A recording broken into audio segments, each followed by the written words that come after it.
way to explain it is to explain my case in general. You know how the court systems work. They present an affidavit on a warrant. 20 days later, they move for default and settle, or whatever. Or any lawsuit period, they'll file a complaint. You got 30 days to respond if you don't do it by default. The same procedures work in all cases, criminal or civil. Well, in my case, I'm at the county jail for possession of drugs, trafficking, and I do all my own stuff because I found in the past lawyers will get you tied up in a lot more time. So I don't use lawyers. So about May 8th, I filed a motion for discovery on my own, requesting full discovery and fast and speedy trial. Give 30 days to respond to provide discovery or be in default. I moved for default judgment. Well, they didn't respond, so about June 14th, 2023, I filed another motion for discovery, trying to get discovery of the case. Just the evidence they have against me. 30 days to respond, to produce discovery, and, again, for fast and speedy trial. Still, to date, nothing. So, about June 1st, I filed 2 motions to dismiss for lack of subject matter jurisdiction. 30 more days to respond. Nothing out of the court, not a response at all. I filed a motion for bond hearing, nothing, no response. So I placed the court on notice that I would be filing for default judgment. Rule 58 and Rule 55, pronouncement of default judgment. Rule 58 is for first entry default. Well, I filed those motions, and in those motions, I put with prejudice, precluding any further argument out of the court. So, and again, gave 10 more days to respond before I filed a writ of mandamus to command default judgment for waiting so long. That's the way the procedure works. That's a criminal procedure, or any procedure. That's how it works. That's how the court system operates. So, no response out of court whatsoever. So, I'm steady trying to file a mandamus. I'm trying to serve it through the court clerk. My mama, Rebecca, she's helping me getting everything I need out of the courthouse, trying to serve papers, file papers. She's all the time up there dealing with these folks. They know her too. So, finally, I did a 3-way to the clerk's office, and I said, "What's going on? Why, we haven't served this writ of mandamus on the judge to command this default judgment?" And they said, "Well, you haven't said these things." I said, "Well, what do I need to do? Hire a process server or something to do that?" And they're like, "Yeah." So I said, "Okay, bet." So the next day, Rebecca Manus, my mom, she goes to hire a process server through the sheriff's department. They serve process for about $50. So once we served process on the judge, about 2 days later, the federal government come and arrested me and her. They put me in federal home at the city jail, and before they gave her bond, they told her that she could not talk to me about any more legal matters, or they'd be locking her up again. She never messed with drugs a day in her life, and got one of the biggest drug charges you can name, a conspiracy charge. To people on the indictment that we don't even know. Okay? So, they locked me up in the city. They confiscated all my legal materials, everything. Now, that's not it, guys. That's just, that should be shocking enough right there.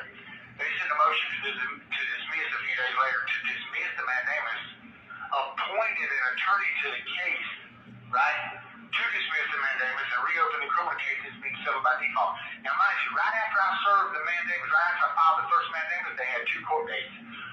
Both of them was back-to-back, the 14th and the 15th. The 14th was a motion for a bond hearing, and the 15th was they never had that court date, but it was in front of McIntyre. So during this hearing, the prosecutor started saying, "Well, he's filed several pro se motions," and I'm like, "I'm objection, Your Honor. I ain't filed no pro se motions. These are all motions as a sui juris non-party filer in actions in rem, pursuant to supplemental Rule 66, the legal route of, that's what doing things." But anyway, he was like, "Be quiet. Let the prosecutor talk. You don't let her talk, I'm not going to let you talk," blatantly, you're pretty blatant about it. So I let her finish saying what she was saying. She was going on about this property and this and that, about how I filed my motions. And when she got done, I said, "Yes, Your Honor." I said, first of all, this property she's talking about is defined under 27 CFR 72.11, if she'd like to look it up. And I don't understand why we're here. This court had an opportunity to answer this motion for bond here many months ago, and all these motions, they've been 2 motions for a discovery file in this case, no response. 2 motions for default, motion for dismissal filed this case, no response. And he was like, hold up. Has he filed these motions? And she was like, he filed many motions, Your Honor.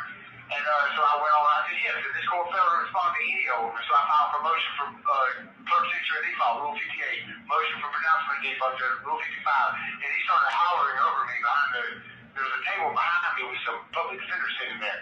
And he was hollering, hey, does he have an attorney? Somebody appoint him an attorney. Appoint him an attorney now. Does he have an attorney? He was trying to get me to be quiet. So I let him finish, and when he got through, I said, Your Honor, there's been a man named that's already filed in this case. I said, does he have an attorney? Somebody appoint him an attorney. And I said, Your Honor, I don't allow third-party interveners interfering in my personal commercial affairs. Well, I'm rolling in the middle of the evaluation. Get him out of here. They escorted me out of the courtroom. And that was right before we started process on the judge and the feds picked us up and all this stuff. But that is a grave injustice, a grave, let's call it abuse of discretion when they lock you up somewhere else. Appoint attorneys that you did not allow to, be involved in the case in layman's terms. Okay, now that's not it, guys.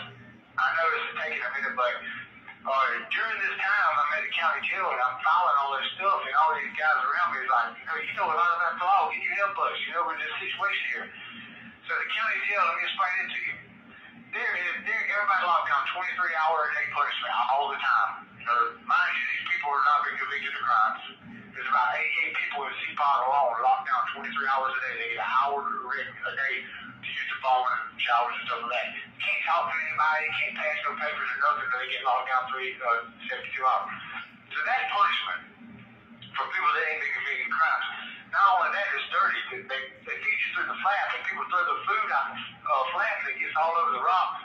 The trustees, they just walk around on it up and down the steps. They never clean nothing. It is nasty. There's caked up stuff in there. Unreal.